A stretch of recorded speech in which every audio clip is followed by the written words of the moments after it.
Hello everyone, welcome to a special little side video. This is dedicated to, well, a book I wrote. I wrote a book for fun. It was something I've been working on for the past couple of years.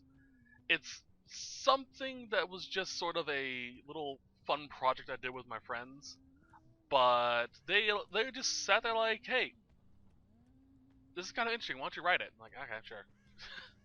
So the book's up. If you want to buy it, it's on Amazon.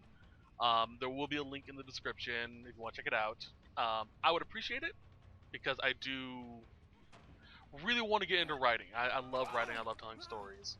So please feel free to tell your friends or anyone who might be interested in a book, a fantasy novel, I should say. I will say it is LGBTQ plus friendly. It is pure fantasy. The world I designed is my own thing. I did, however, borrow inspirations from world mythology, folklore, and a bunch of other things to make the world more interesting. However, did make twists And little spin certain things. So I hope you're looking. Sorry, I'm tired. I hope you look forward to it.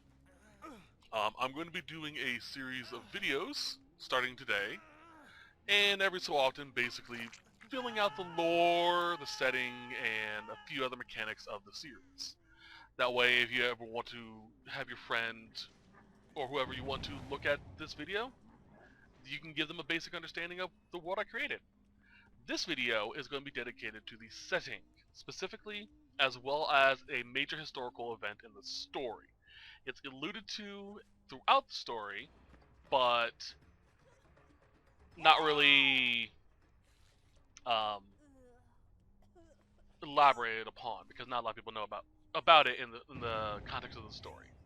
Now, I am going to give you guys a bit of a heads up. There is a few spelling and grammatical errors. This is because I wanted to get this book out by Pride Month because of the LGBTQ. I'm really sorry if you're part of the community. I'm horrible at remembering the acronym. I wanted to get out in time for that, so I didn't have a lot of time to properly edit it.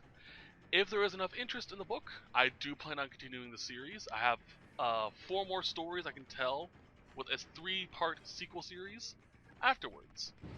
So, hopefully we can get more into it. And I will be making sure to edit more properly in the future. That being said, let's get into the setting of this world. And then after that, I'll get into the major historical event that I alluded to. First and foremost, the planet in which this story takes on, yes, I actually thought that far, is referred to as the Giant's Eye. This is because the core continents, when they were creating their first maps, noticed that the map looked like a giant eye. As the world progressed and the map became more filled out, they realized it's only a small inlet that looks like the eye. Everything else is just blah. But that's kind of the story with that. I will say the planet is the size of Jupiter because I wanted a massive planet. I also wanted to allude to other continents outside of the core 5, but we haven't gotten to that point yet. So, but there are 5 continents that make up the Oclearian continents. These are where the main story takes place. In the dead center of the map, which is where your iris would be in terms of an eye, is what is referred to as the Islands of Summer. Before it was the Iris Island, before the historical event known as the Splintering, which I'll get into at the end of the video. The island is inspired mostly by Polynesian culture. It's now referred to as the Island of Summer.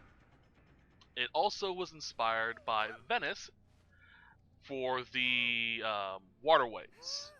Basically, whatever happened so long ago, the Iris Island became a fractured continent, essentially.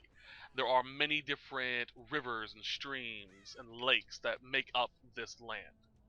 At the center is Kauhane, which is the spiritual center of the Island of Summer.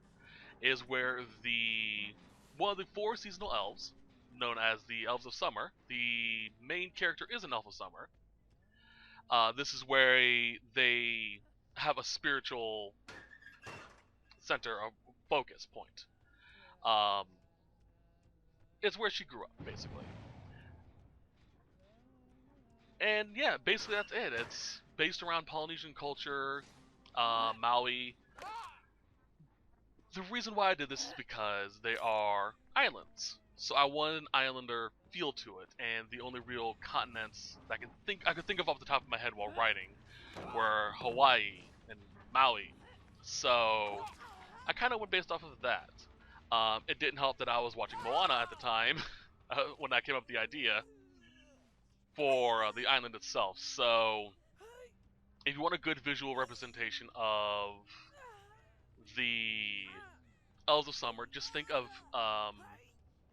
6 foot on the short end, men and women that look like Maui or Moana, or if you live in Hawaii, think of that as well. I do also make references to some Hawaiian folklore, like I think they're called Kesha, poltergeists, throughout the course of the story. Now, keep in mind, apart from food and architecture, much about the Elves of Summer are different from actual Hawaiian people and Mauian people. It's just it was a nice image, and I really imaged it in Polynesian culture, especially their sailing. The Elves of Summer are also sailors, so yeah, they have the biggest naval fleet in the entire Akiliarian continent. Now, the main story of my first book takes place in the northern continents known as Jokul. This is a Nordic word meaning cool, cold, snow, stuff like that. I wanted to have a familiar setting for people getting into the book first, because we're going to go really left field in book 2, 3, 4, and so on. So I wanted to go with a Nordic feel. A lot of traditional fantasy stories revolve around Nordic mythology or European. So I wanted to start there. So we have creatures like the Draugr that appear and stuff like that. The Draculians are standard human races. Most humans come from Dracul, but you will find some over in the eastern, western, and southern continents. You will not find them in the Islands of Summer because the elves are not really xenophobic, but they do not. They're on the borderline of being xenophobic.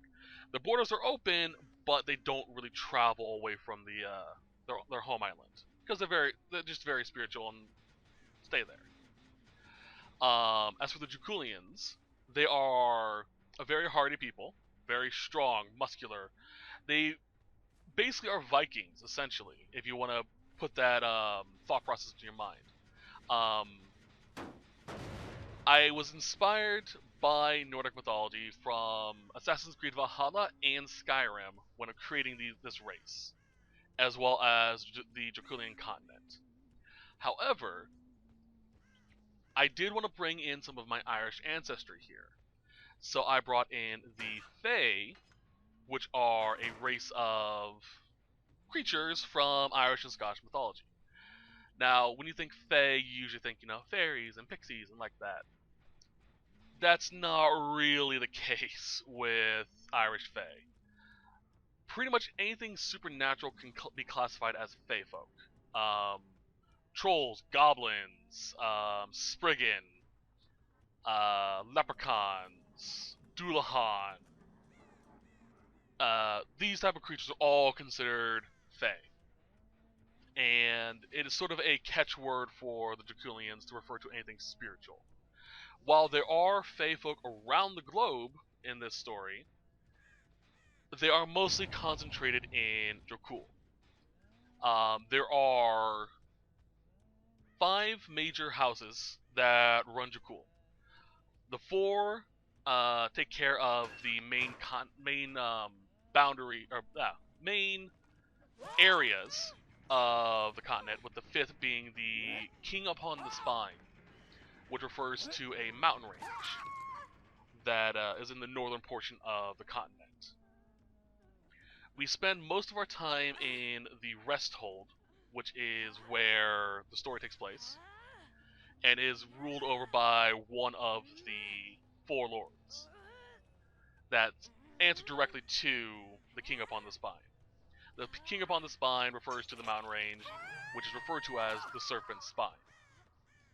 Um, Not much is known beyond the mountain range, because any party that goes north of there doesn't return. Originally, 3/4 of the continent was ruled by the Elves of Winter.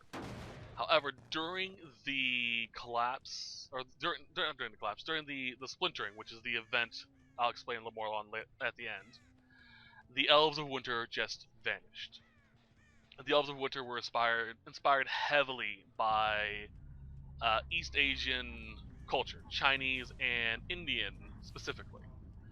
I mostly took inspiration from China, but there are a few things that I hope I can get into in the second book that will bring in the Indian inspirations as well. No one has seen a Elf of Winter in 10,000 years, so no one really knows what they look like anymore. So that's kind of where that is with that. The next portion of the story, or the next portion of the continent, is to the east. These are the eastern jungles of the Ebonwood. They were once a beautiful, beautiful forest. Just emerald green leaves, beautiful oak and spruce trees and jungle wood, and was the home of the Elves of Fall. However, during the splintering, 10,000 years ago, a curse was placed upon the forest, known as the Curse of the Ebonwood. Basically, there is a seed, pitch black. If it is planted anywhere in a forest, it spreads like a parasite. Think Venom from Spider-Man, just spreading and infecting any and all trees nearby. The lush green canopy turned a black-purple color. Any fruits that were in the tree shifted and turned silver. The bark of the trees turned black columns. Basically turned it into a perpetually night area. And it always looks like it's midnight due to the silver fruit hanging in the trees. And this took place in the span of about a week. Keep in mind, the Ebonwood is a massive continent-spanning jungle. That's how quickly this infection spreads. Only a small portion of the green forest remains, and that is purely because the Elves of Fall burned a scar through the continent to prevent the spread of the curse. While officially speaking, the Elves of Fall are still the predominant rulers of the jungles of Ebonwood, it's actually overrun by a vampire clan. Everyone assumes that or doesn't assume, they basically all are considered the. Sorry, I'm pulling up something. The clans of the vampires are the actual rulers of the Ebonwood now. I plan to go into more detail about them in the future video when I go into greater detail about the races. But I did do a different twist to vampirism in this series. Don't worry, they don't sparkle. But most vampires are stuck within the Ebonwood because sunlight. So, yeah, that's kind of the point with that. Sorry, just checking something out again. As for the Elves of Fall, they're mostly inspired by Celtic design, mostly. I haven't really given much thought into them yet because they're not really prominent. They're too busy dealing with internal affairs for the past 10,000 years to actually leave their continent. And most of them are situated in that one dense thicket. So, kind of the problem with that. But for the most part, the Vampire Court calls the Ebonwood their home, and they are treated as the de facto rulers, even though on paper it's the Elves of Fall. Moving south, we have the deserts of Eremos. This is the largest continent in the Ocularian continents. It is a massive, massive desert. It could take literally a year to go from one side to the other if you were flying. It is huge. This, in case the name Eremos wasn't clue enough, is based off of Egyptian mythology as well as Greek and Roman. I might actually I'm gonna change something a little bit later on. Sorry. I had an idea about the Elves of Fall. I'm gonna actually write this down real quick.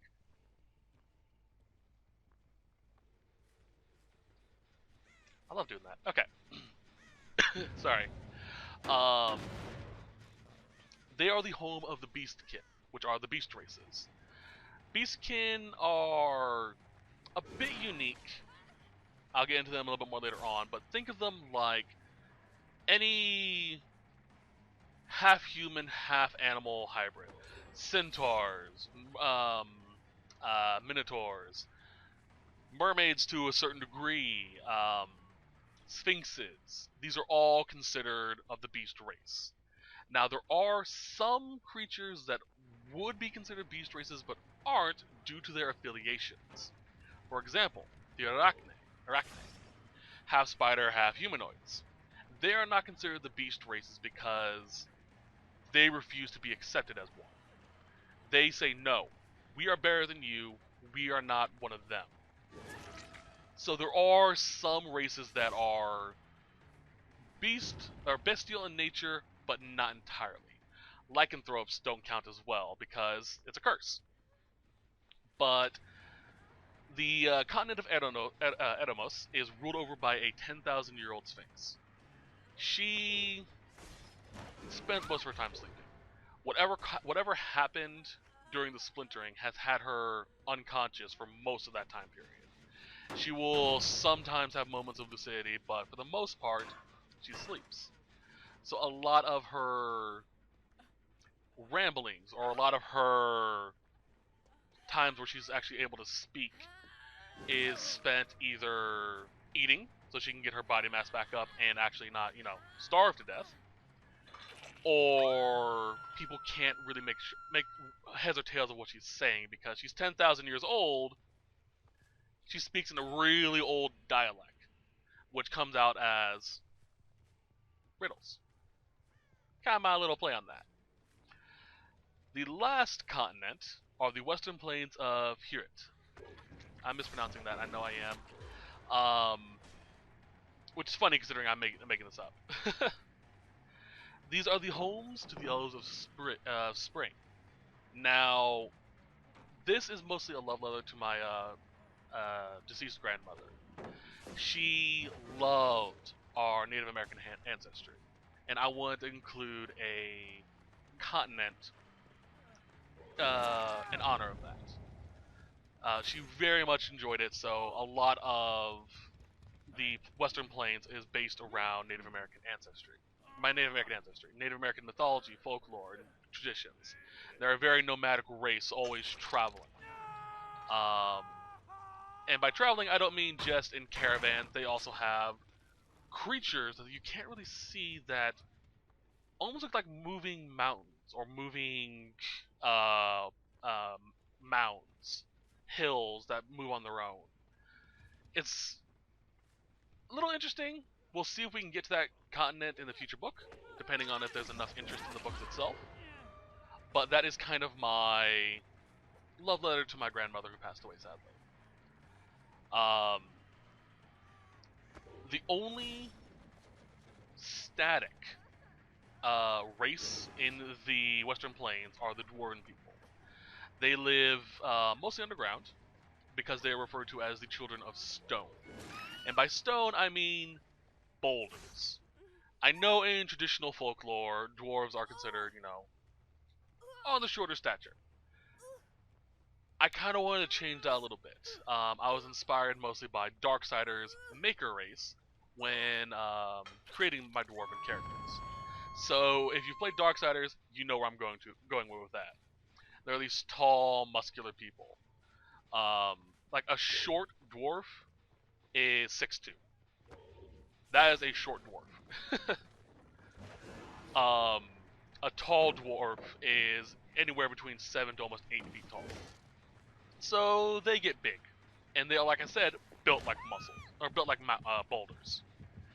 Very massive and muscular people.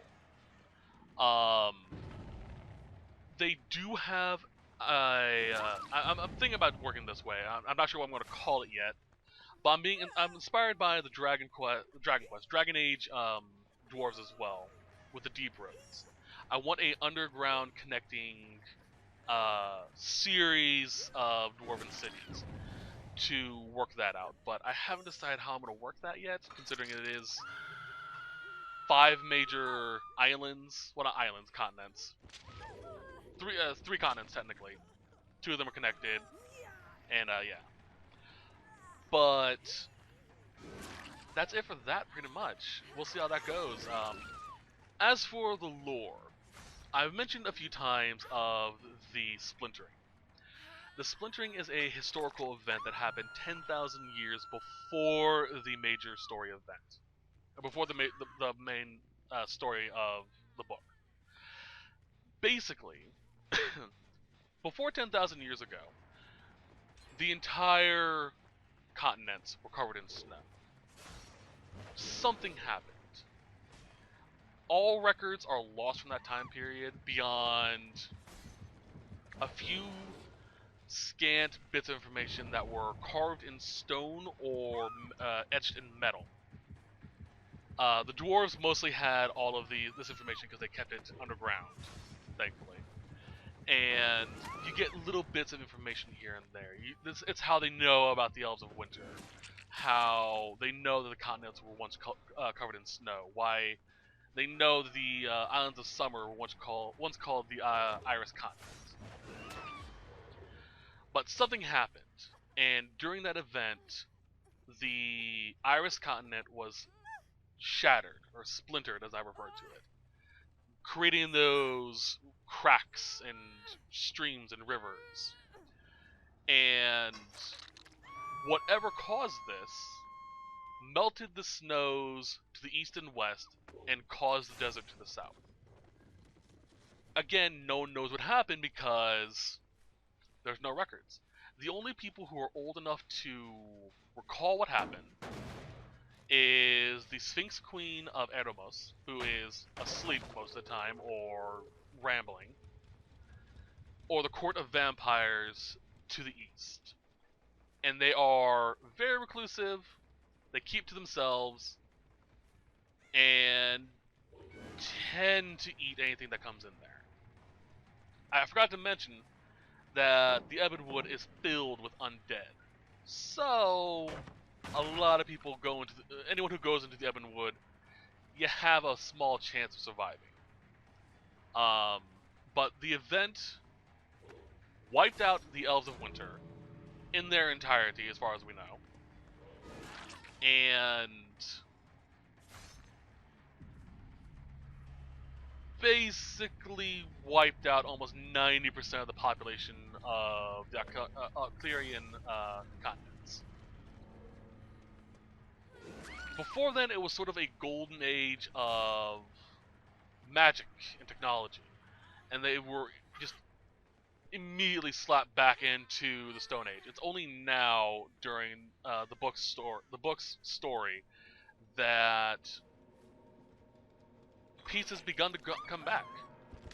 They have actually been able to rebuild, and a new golden age, as they're referring to it, has begun. So, that is the basic setting of the world. If you have any questions, feel free to leave a comment. I do plan on doing more videos in this vein dedicated to the magic system I developed, the creatures, the races in of themselves. So I hope you're looking forward to that.